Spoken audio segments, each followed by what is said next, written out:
Hello, this is Kevin Ann at Eagle's Strong Voice speaking to you on October 1st.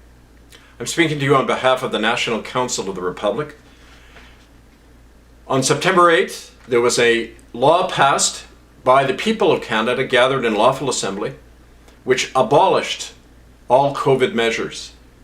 They not only made these measures illegal, but they absolved anyone from Canada from obeying them.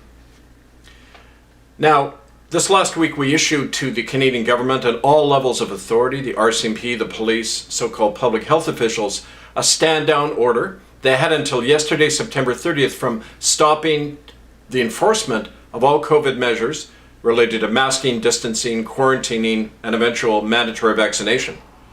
The Canadian government and its various officialdoms have not responded. They have not stood down from this lawful order representing the will of the people of Canada. Therefore, as of today, October 1st, we are announcing across Canada an indefinite and ongoing massive civil disobedience campaign against all police state measures related to not only the COVID farce, but any repressive police state measures. Now, this is addressed, first of all, to the people of Kanata because we're not asking the government for anything. You are now a rogue power and we're actively disestablishing you. Civil disobedience consists of active non-cooperation.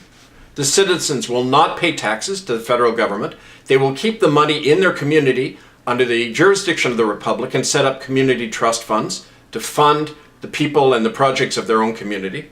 They will not vote in the upcoming election because to vote in these elections is to ratify your own slavery. It is to give permission to a government to operate beyond the law, to violate the most basic cherished principle of common law, which is no one is above the law.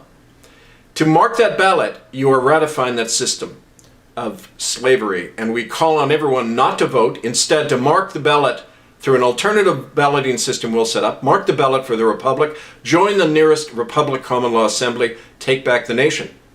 But the civil disobedience campaign will be aimed at government and other public facilities.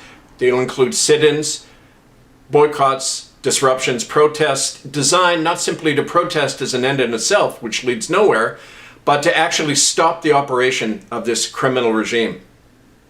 We will publicly defy masking, distancing, quarantining. Every noon hour, we call upon the citizens of Canada to gather for 15 minutes in silent prayer and meditation and find within yourself the power to say no, to not cooperate anymore, to establish in your own mind your sovereignty as a free man and woman. We will not cooperate with this regime anymore.